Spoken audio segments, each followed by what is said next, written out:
A cultura é fruto da criatividade humana, criada à imagem de Deus. Tem arte envolvido, tem beleza envolvido. Mas o discernimento é importante para que não aconteça o contrário, para que nós não sejamos consumidos pela cultura, a ponto de ter a nossa imaginação comprometida, a ponto de replicar talvez comportamentos que não são humanamente saudáveis e assim por diante. O Timothy Keller, né, o grande pastor teólogo e tal, ele pastoreava uma igreja local em um dos grandes centros de produção cultural pop do mundo, que era Nova York. E ele diz no livro Igreja Centrada que é importante que a igreja pense sobre cultura, porque se isso não acontecer intencionalmente, a cultura vai passar a pensar pela igreja. Então a gente vai acabar replicando os comportamentos, as tendências e tudo mais. E é tudo muito intencional, né? Eu acho que às vezes a gente acaba tratando cultura pop meio que como um tema de puro lazer, assim, bem aquela coisa, eu tive uma semana cansativa, só quero chegar em casa, pedir uma pizza, sentar no sofá e ver uma série fácil. Relaxar. Que eu não precise pensar, que eu vá só relaxar.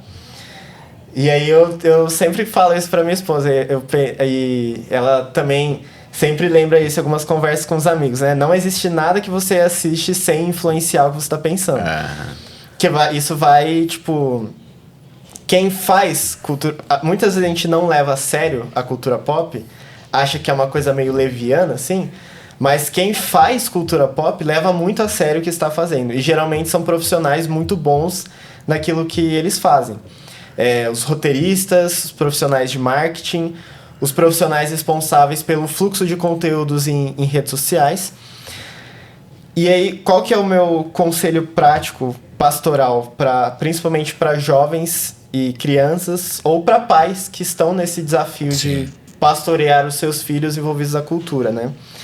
É que bons leitores da cultura pop precisam ser, acima de tudo, bons leitores das escrituras.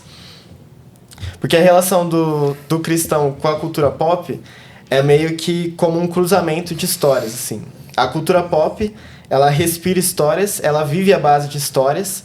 Então, não é só isso, né? Tem um fator comercial envolvido na cultura pop, é uma indústria do entretenimento que roda muito dinheiro, inclusive, mas a finalidade, a cultura pop surgiu pela nossa necessidade instintiva de contar histórias e ouvir histórias ou assistir histórias e assim por diante. E os cristãos, eles são fruto de uma grande história, né? E eles vivem a partir de uma grande história. E o desafio pastoral é a gente aprender a ler essa grande história de modo que cultive discernimento e sabedoria para interagir com a cultura que é tão plural, múltipla, cheia de reflexos de beleza e de graça, mas também carregada de idolatria. E esse é um caminho muito mais saudável do que a gente só falar... no YouTube tá cheio de coisa ruim, não usa mais YouTube. É impossível, né? Em tal site não entra mais porque vai aparecer propaganda de produto ruim, não sei o quê. Mas hoje tem a questão de algoritmos e tudo mais, se torna mais... existe uma espécie de caos planejado, né? Para isso, sim. Então, bons leitores da cultura precisam ser bons leitores das escrituras.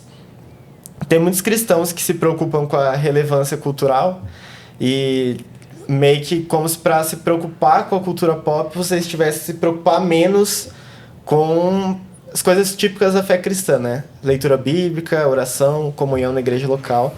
Mas acho que é 100% ao contrário, assim. Para você se preocupar com as coisas do mundo, você deve estar ainda mais comprometido e mergulhado nas escrituras.